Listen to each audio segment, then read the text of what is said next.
नमस्कार दोस्तों, आप सभी का एक बार फिर से स्वागत है भक्ति ईरा में। दोस्तों, कैसे हैं आप सभी, यह बताने के लिए कमेंट्स बॉक्स में जय श्री कृष्ण जरूर लिखें। दोस्तों, जब कोई बच्चा जन्म लेता है उस समय उसकी स्मृति शून्य होती है। न वह किसी चीज को जानता है, न किसी चीज को पहचानता है।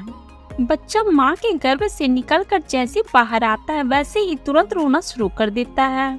दोस्तों, ऐसा तकलीफ के कारण करता है या फिर कोई और भी कारण है जिसे हम समझ नहीं पाते हैं। क्या आपने कभी सोचा है कि आखिर बच्चा जन्म लेने के तुरंत बाद रोता क्यों है?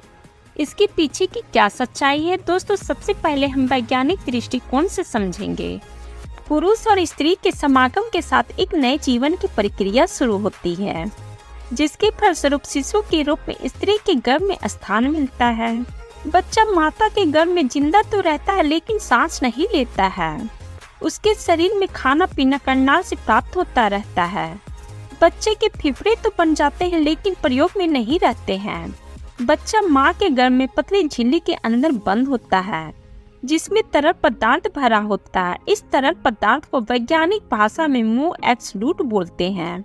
यही तरल पदार्थ बच्चे के मुंह और फेफड़ों तक पहुँच जाता है, लेकिन जब तक बच्चा माँ के गर्भ में रहता है तब तक ये तरल पदार्थ से बच्चे को कोई कष्ट नहीं होता है, बल्कि इसी तरल पदार्थ की वजह से शिशु माँ के गर्भ में सुरक्षित रहता है। जब डिलीवरी होती है तो माँ और बच्चे दोनों के लिए कष्टदायक होती है। बच्चा बहुत सारे सक्रिय मार्ग से निकलकर दुनिया में आता है। जिस समय वह बाहर निकलता है उस समय उसके लिए सब कुछ बदला बदला हुआ रहता है।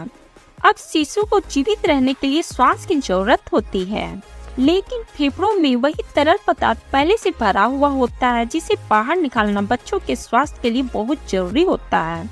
फेफड़े और नाक में तरल पदार्थ भरे होने के कारण बच्चे सांस नहीं ले पाते हैं, जिस कारण से बच्चा जोर जोर से रोता है। इसलिए डॉक्टर बच्चे की डिलीवरी गर्भनाल को काट देते हैं और बच्चे को उल्टा करके उसके मुंह से इसी तरल पदार्थ को बाहर निकालते हैं। ऐसी स्थिति में बच्चा पहली बार रोता है और रोने की प्रक्रिया के दौरान बच्चा एक गहरी सांस लेता है, जिससे हवा फेफड़ों के अंदर प्रवेश करती है और फेफड़ों से भरा तरल पदार्थ बाहर निकल जाता है। इसलिए बच्चे का रोना बच्चे के स्वस्थ होने का संकेत होता है। दोस्तों, अगर बच्चा खुद से नहीं रोता है तो डॉक्टर उसे पीठ पर हाथ से थपकी लगाकर उसे रुलाने का प्रयास करते हैं, जिससे फेफड़ों में हवा जा सके और तरल पदार्थ बाहर आ सके। बच्चे के दिमाग को सही ढंग से काम करने के लिए ऑक्सीजन की जरूरत होती है। जो बच्चा जन्म लेते ही रोता नहीं है तो उसके फेफड़ों से तरल पदार्थ बाहर नहीं निकल पाते हैं, जिससे हवा नहीं पहुंच पाती है। ऐसे बच्चों के जीवन के लिए खतरा और दिमाग में पर्याप्त ऑक्सीजन न मिल पाने के कारण उसे किसी प्रकार की मानसिक बीमारी भी हो सकती है। तो दोस्तों, यह बातें थी विज्ञान की। चलिए दोस्तों, इसके साथ ही जानते हैं धर्म ग्रंथ के अनुसार जन्म लेने के बाद बच्चा क्यों रोता है।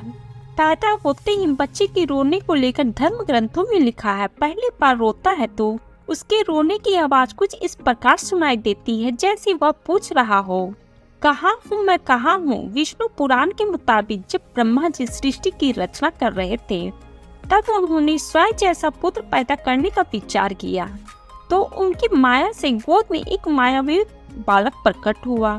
यह बालक रोते हुए ब्रह्मा जी की गोद में उथल पुथल करने लगा। जब ब्रह्मा जी उस बालक से इसकी वजह पूछी तो बालक ने प्रश्न किया कि मैं कौन हूँ, मैं कौन हूँ, मैं कहाँ हूँ, मेरा नाम क्या है। इस पर ब्रह्मा जी कहते हैं कि पैदा होते ही तुमने रोना शुरू कर दिया, इसलिए मैं आज से तुम्हारा नाम रुद्र रखता हूँ। मान्यता है कि इस बच्चे के जन्म लेने से पहले किसी बच्चे ने रोना शुरू नहीं किया। पौराणिक मान्यता है कि तभी से जन्म लेने के बाद बाकी बच्चों में भी रोने का नियम बन गया और तभी से जन्म लेने के बाद बच्चा रोना शुरू कर दिया। इसके साथ ही जानेंगे इस्लाम धर्म के अनुसार जन्म लेने के बाद बच्चा रोता क्यों है। देखिए दोस्तों, इस्लाम धर्म में मान्यता है कि बच्चों के जन्म लेते ही शैतान उसके पास आ जाता है। शैतान के आते ही बच्चा जोर जोर से रोने लगता है। इसलिए ऐसी मान्यता है कि जब बच्चे की पैदाइश हो जाए तो फौरन उसके दाएं कान में अजान और बाएं कान में इमामत पढ़नी चाहिए, ताकि बच्चा शैतान के डर से महफूज अल्लाह की पनाह में रहे और पैदा होते ही अपने परवरदिगार का नाम सुन ले और बच्चा रोना बंद कर दे। तो दोस्तों, आखिर जन्म लेते ही बच्चे रोते क्यों है, इसकी जानकारी पसंद आई हो तो वीडियो को लाइक, सब्सक्राइब और शेयर करना ना भूलें। फिर मिलते हैं एक मजेदार वीडियो के साथ।